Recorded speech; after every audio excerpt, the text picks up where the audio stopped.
So got some copper here. I'm wanting to redo some of the plumbing in my house, and I was looking around at all sorts of different options of types of material to plumb with, whether it be PVC or PEX or copper, or stainless steel, or whatever. And I kind of wound up on I think I want to go with copper. Um, for a couple different reasons, which really isn't the point of this video. But one of which is fire. Any of the plastic plumbing options are combustible in a normal house fire, and not only are combustible, but give off very, very noxious fumes when they do burn. Copper, in an oxygen enough rich environment, high enough temperatures, I'm sure would burn as well. But if you got a house fire hot enough that you're burning copper, you were screwed a long time ago. Um, but yeah, so anyways, I wound up on copper, but I don't know shit about any of this stuff. I'm wanting to learn it as I go, and I wanted to show a couple of things uh, that I have learned along the way that I wish I had known earlier. So these three here are all half-inch copper pipe, and it seems like half-inch is about the most common for most people in their houses. And if you measure the inside diameter of the pipe here, it is actually a little bit over half an inch in diameter. Um, there are three different wall thicknesses, though, of copper. The thinnest being the M, the middle being the L, and the thickest being the K. Just from handling these couple of sections here right quick, I am only going to use type K. Um, and I guess to show here right quick that the type M copper is roughly 30 thousandths of an inch wall thickness.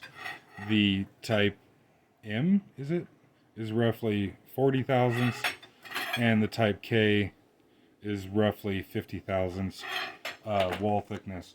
Um, so the type K is nearly twice the wall thickness of the thinnest one.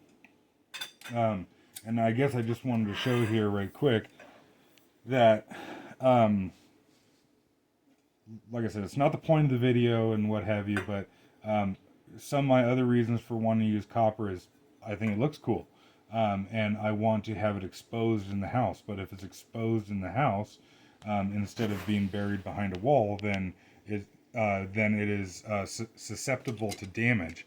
And so, just taking a pair of pliers here, it is retardedly easy to crush this down. And then once it kinks over, then it is even more susceptible to being bent and squeezed around. I actually haven't tried it with these others yet. This is the middle one here, and I can crush it down, but it definitely takes some force. And then if we try the thickest one here, the K. Holy shit. Wow. Holy Christ. So that is actually a very substantial difference between them. And then I guess, these are roughly what, 12-inch Knipex. So good pliers. We'll go maybe a little more in the middle here. Oh, oh fuck. So, of course, pros and cons and trade-offs. I've seen a lot of videos online of people, if they have a damaged section of copper, that they'll just fold it over on itself. Take a pair of lineman pliers and just fold it over to pinch the leak off. You ain't doing that with the K, at least with a normal pair of pliers. So maybe like a small handheld. Oh yeah, see, this is the thinnest one here. So yeah, if you had a leak or something, you could pretty easily.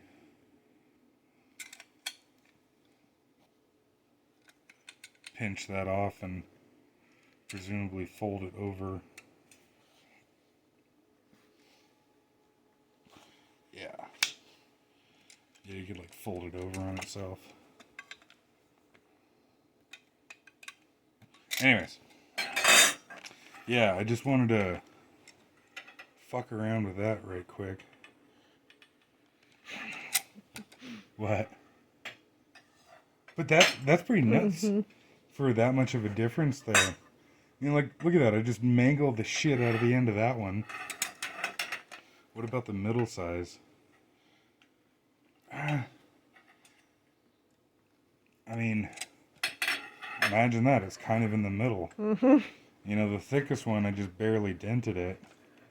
This one, I got some squeeze out of it, and then that one's just fucked. But, so I guess right now is July of 2022. Copper prices are just into the fucking stratosphere. But, I mean, I don't know, August will probably be worse. So, you know, but I went down to the local hardware store the other day and found these 10-pack Nibco, or however it's supposed to be pronounced, made in the U.S., little 90s here, and I actually got these for 50 cents each, which I thought was pretty slick. Now, I only want them for practice, as far as practicing, you know, soldering the pipe and what have you. I don't necessarily want to actually use these in the house because, like I said, I want to use the Type K, which is roughly 50 thousandths wall thickness, and measuring these right here, the wall thickness is only about 40 thousandths, you know, so I wonder if I can find thicker wall fittings. But yeah. We haven't really come across like fittings specifying like Type K or Type... I haven't, no. Yeah. There's these like cast brass or bronze ones here. These are Nibco. The inside of them is rather rough, but for me, I don't mind to take the time to get a Dremel in there and deburr them, because I guess if we measure the wall thickness on these, 85 thousandths, and they got this neat little, you know, tab on the bottom here that you could, like, you know, screw it to something. So that's kind of neat. You know, it's rough casting, unfortunately, but the machining is like, you know, nice tight machining and what have you. But yeah, I haven't found, like, I don't know how these are made, like extruded or whatever. I haven't found these that are any thicker. But, you know, at the same time, my local hardware store, because everybody uses PEX nowadays, they don't have very much in the way of copper. And, you know, I'm sure the people that do buy copper at the local hardware store are probably wanting to buy cheap copper. So I would think that they would be the place that you would find the thinnest wall copper. There are a couple like industrial plumbing stores in town, the next town over, that I'm probably going to check out and see if they have any, you know, heavier stuff. Because I went and checked it, like Lowe's and Home Depot. Well, not Lowe's, but Home Depot. Home Depot does not carry Type K copper anymore. They only have the two thinner wall coppers. Not ours, anyway. Well, right, yeah, maybe one somewhere else does, but it definitely seems like the industry is moving away from copper. But I guess to say that, from what I can tell so far, there's a couple companies to look for as far as buying American-made stuff. Nibco seems to be pretty good about USA-made stuff. So does Elkhart. That's how you'd pronounce it, right? Elkhart? Yeah, I think so. Elkhart. And they...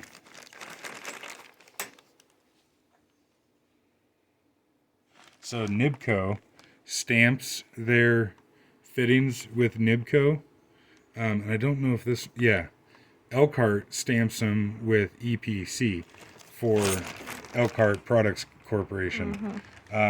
And I guess, where does it say it on here? These are American made.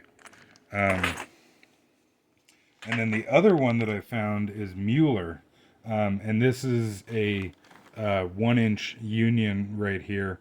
And there was a couple different unions down at the hardware store, and we were kind of looking at them and comparing them, bitch, and what have you. And this Mueller, I don't have the packaging anymore, but it did say made in U.S. This seems to be very well built here. Nice heavy piece of brass there, and the convex flare here is like forged into there. Really quite happy with that there. And so the other one we saw, 'cause I only had the two for that size. The brass piece seemed to be more Better. like a thicker cast brass. Mm-hmm. This one, but everything else about this one looks better. yeah. And like you were saying on the one union, it was actually just kind of flared out, wasn't it? It didn't actually have... Yeah, on the other union, this side here was the convex. This side that with the collar that goes over it was concave, but it was actually just the pipe wall thickness that was flared out. Where it looks like this one here, they maybe started out with a much longer piece and then hammered it down and forged it down into this really thick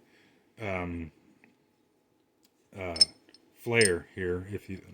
I don't know what terminology to use for that, but this is pretty chunky. I really like this. And personally, I don't care what it cost money-wise to plumb my house with copper. Not to say that, I can just shit out, $20,000 to plumb the house or something, but I want quality. I want something that is going to outlive me. I want something that, like a union, is easy to take apart and easy to work with and easy to service. Yeah. So for me, I'm going for quality. Well, I'm just saying, like, copper, you don't really have to worry about if it sits out in the sun on the truck before it gets plumbed in the house, where, we've seen it before with other houses where, maybe it's a lower quality PEX type product, or potentially it is a better quality one that just got too much UV before it was maybe installed in the house, and how relatively quickly, a failure can happen and cost lots of money. A water leak that aren't able to recognize for weeks or months. And yeah, we've known people that have had many tens of thousands of dollars of damage from misinstalled plastic pipe. Both actually PVC and PEX. Of course, especially hot water lines. Yeah. Of course, that wasn't necessarily the pipe's fault or the manufacturer's fault. Yeah. It seemed to be mishandling during installation and user error and what have you. But still, it's just like, I want exposed copper because it looks cool, and and also then if there's a drip from here, but it's outside of the wall, and like would be the word for that, like it's like part of the decor in the house or some bullshit. But if there's a drip from this, just a small drip, if it's inside the wall, you won't see it until it soaks the entire fucking wall and you got mold going and everything. Where if this is exposed in the house and you see a little drip from it, then oh shit, look at that, I got a little drip, no worries, come by, tighten it up, everything's cool. But I guess something to say is that I've talked to a lot of different people about what I want to do with the plumbing and everything, and most people, when I tell them what I want to do, is like, oh no, you're fucking retarded, copper's way too goddamn expensive, and like everybody uses PEX nowadays and blah blah blah. And it's like, well, these couple fittings here, like I said, I bought these for 50 cents a piece. I bought these other ones here for $1 a piece. I actually bought, you can see in there, an entire lot, like 30 pieces of copper on eBay. I think I paid like $1 a piece for them, and some of them were these more expensive. These are 1 inch copper pipe to 1 inch thread, you know, if you were to buy these at Home Depot or something, you know, I don't know how much they are, but they're more than $1. Mm-hmm. And these really nice, heavy, mind you, this is 1 inch, but this is 55,000 wall Mm-hmm. thickness. And then it's probably not a good way to show it in there, but the like inside in here it is very, very thick walled. But yeah, like I said, I paid about $1 a piece for these things. So, you know, if you look around and everything, you can actually, I'd be curious to actually sit down and work out the numbers to compare copper versus PEX. But um, while copper is more expensive, it's not that much more.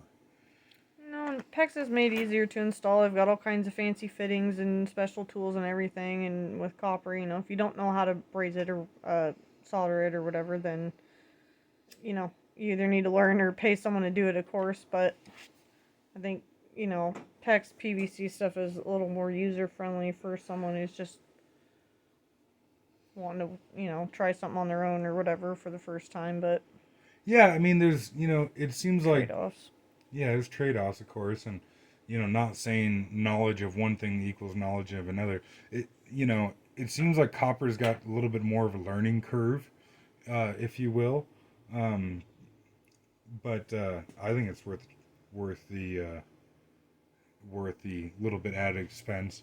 Um, and you know, you got to have flux and got to have solder and got to have a wire brush to, you know, get into the pipe to, you know, clean it up, and in the fittings to clean them up and everything. And you know, a little more. It's more time consuming. Yeah, a little more labor intensive. Um, I guess just thinking about it while we're here, I got a pretty good size pair of Knipex here, cutters. Let's try and cut these different pieces. Fuck, how can I do this? So this is the thinner one here, the type M. So that is relatively easy. This is the middle size here.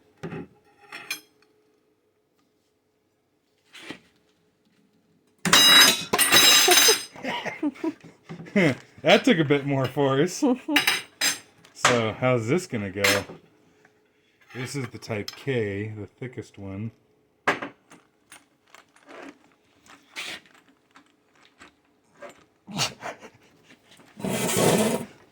Oh shit. Okay, there we go. So, yeah.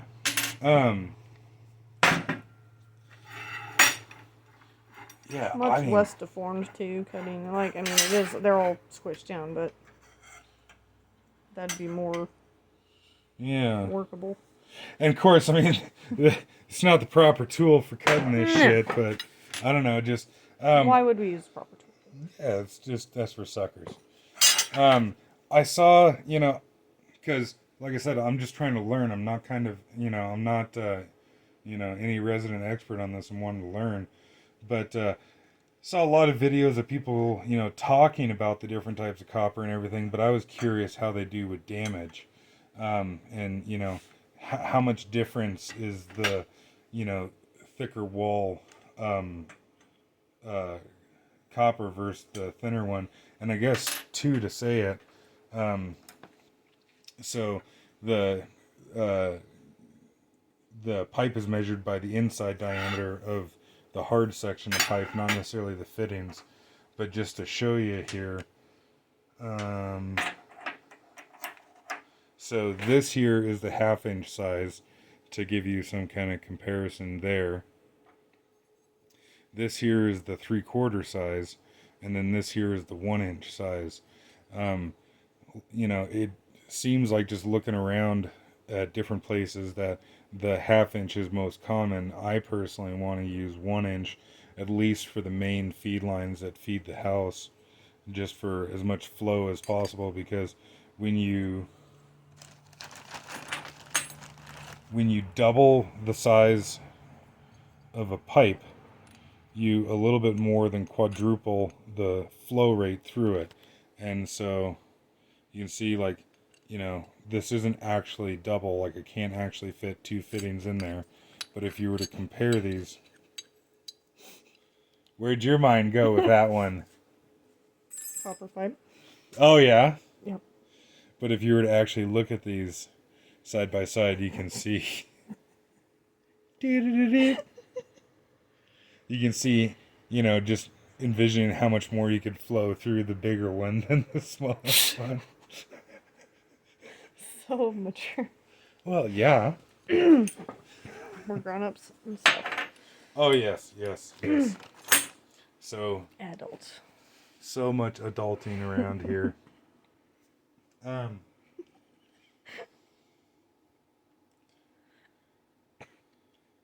What would you like to add to the conversation? Nothing. Absolutely nothing. Nothing of value. Oh, I'm sure it'd be of value. Nope. Good. Yeah, okay. Moving on. Yeah, so I got tinning flux, and I've actually yet to use this stuff here, but evidently this flux here has got. You can almost kind of see based on the color that the flux actually has a wee bit of solder inside of it, and evidently that just kind of helps to ensure a good connection. There are lots of people that have lots of different videos comparing different types of solder and flux and what have you. So yeah, there's a lot to be learned out there. Oh, I guess that's A lot of flux given. a lot of flux given.